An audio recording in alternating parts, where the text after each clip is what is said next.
राम राम सारे भाइयों ने। भाइयों, इस चुनावी चकाचौंध में हमें अपने वो महत्वपूर्ण मुद्दे नहीं भूलने चाहिए जो हमारे जीवन से जुड़े उड़ हैं। और उन्हीं महत्वपूर्ण मुद्दों में से एक बड़ा महत्वपूर्ण मुद्दा है हरियाणा में जमीन अधिग्रहण का कानून। आपने पता होगा कि 2013 में एक बहुत लंबी लड़ाई लड़कर पूरे देश के किसानों ने एक बेहतर कानून किसानों के लिए बनवाया था, जिसमें ये नियम थे कि कहीं भी पब्लिक प्राइवेट पार्टनरशिप के लिए अगर जमीन एक्वायरमेंट करी जाओगी तो पहले 70% किसानों की लिखित सहमति लेनी पड़ेगी और लिखित सहमति लेने के बाद कलेक्टर रेट से 4 गुना प्लस ब्याज किसानों को मुआवजे के तौर पे दिया जाएगा।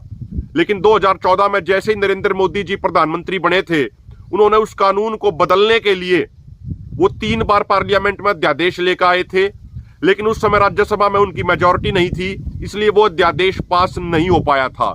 उसके बाद उन्होंने कहा था कि जिस जिस राज्य में बीजेपी या बीजेपी के सहयोग से चलने वाली सरकारें हैं वे अपनी विधानसभाओं में इस 2013 के कानून को बदलें और कंपनियों व कॉरपोरेट के हित वाला कानून बनाएं।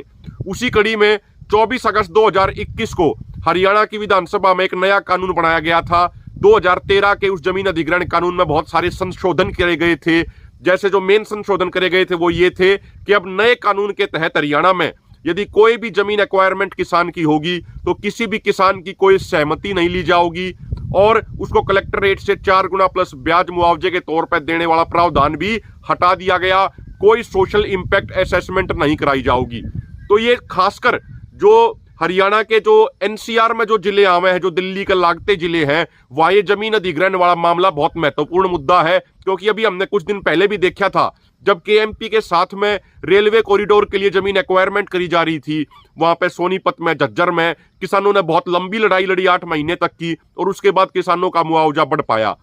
कारण क्या था कि वहां पे जमीन की जो नॉर्मल जो कीमत हो रही है वो 3-3, 4-4 करोड़ रुपया प्रति एकड़ है।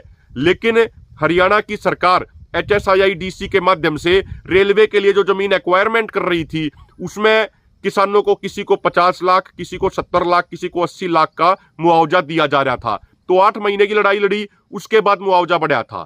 जब वो हमारा आंदोलन चल रहा था तो उस समय विपक्ष के नेता दीपेंद्र हुड्डा जी भी 5 मई 2023 को हमारे धरने पर समर्थन देने के लिए आए थे और उन्होंने कहा था कि हरियाणा में यदि उनकी सरकार आवेगी तो वो पहली कलम से ही इस 2021 वाले कानून को रद्द करके दोबारा से 2013 वाला भूमि अधिग्रहण कानून हरियाणा में लागू किया जाएगा।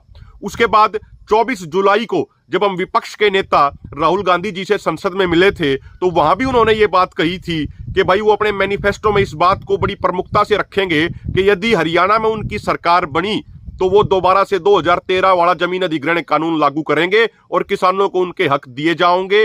कहीं भी जमीन एक्वायरमेंट होने से पहले किसानों की सहमति जरूर ली जाएगी और सहमति लेने के बाद कलेक्टर रेट से 4 गुना प्लस ब्याज मुआवजे के तौर पर दिया जाएगा। ऐसा कानून दोबारा से हरियाणा में लागू किया जाएगा। लेकिन अभी मैं इनके मैनिफेस्टो पढ़ रहा था, मैंने तमाम विपक्षी पार्टियों के मैनिफेस्टो पढ़े, बीजेपी का भी मैनिफेस्टो पढ़ा। बीजेपी से तो इस मुद्दे पे कोई उम्मीद करी ही नहीं जा सकती क्योंकि उन्होंने तो अपना मत स्पष्ट कर दिया। वही तो पार्टी है जिसने वो 2013 का कानून बदल के 2021 में कंपनी और कॉरपोरेट को फायदा पहुंचाने के लिए नए नियम बनाए जमीन अधिग्रहण कानून के तहत। अब बात आती है विपक्ष की।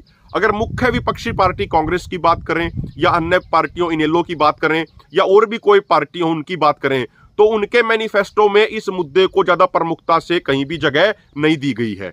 हम ये पूछना चाह रहे हैं, जो हरियाणा के अंदर आज के दिन सबसे बड़ी विपक्षी पार्टी है कांग्रेस पार्टी, उसके नेताओं से हम ये पूछना चाह रहे हैं कि वो अपनी राय स्पष्ट करें। जब 5 मई 2023 को दीपेंद्र हुड्डा जी ने कहा और 24 जुलाई 2024 को राहुल गांधी जी ने कहा कि भाई यदि कांग्रेस की सरकार हरियाणा में आई तो वो दोबारा से 2013 वाला जमीन अधिग्रहण कानून लागू करेंगे, तो उनको अपना मत स्पष्ट करना चाहिए। अगर वो सच में दोबारा से 2013 वाला कानून लागू करेंगे और 2021 वाली अमेंडमेंट्स को रद्द करेंगे किसानों के हित में, तो उन्होंने उस मुद्दे को अपने मैनिफेस्टो में जगह क्यों नहीं दी? क्योंकि ये मुद्दा हरियाणा के लाखों किसानों के भविष्य से जुड़ा हुआ मुद्दा है, लाखों किसानों की जमीनों से जुड़ा हुआ मुद्दा है। वो जमीन जिसमें वो खेती करके अपने परिवार का पेट पालते हैं। तो इस मुद्दे पर उन्होंने अपने मैनिफेस्टो में कुछ कहा ही नहीं।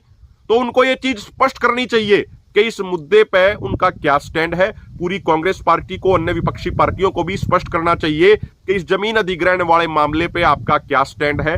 जो आपने वादे करे थे अलग अलग समय पे, क्या आप उन वादों को पूरा करेंगे यदि आप सत्ता में आए, या फिर प्रधानमंत्री मोदी जी की तरह ये महज एक आपकी भी जुमलेबाजी साबित होके रह जाएगा? इस चीज के बारे में आपको स्पष्टीकरण देना चाहिए और हरियाणा के किसानों को यह बताना चाहिए कि यदि आप सत्ता में आए तो 2013 वाला जमीन अधिग्रहण कानून फिर से लागू करेंगे या नहीं करेंगे। अगर ये वीडियो आपको पसंद आया है तो इसे लाइक जरूर करें। अगर चैनल अभी तक सब्सक्राइब नहीं किया है तो कर लें और नोटिफिकेशन पाने के लिए बेल आइकन भी दबा दें।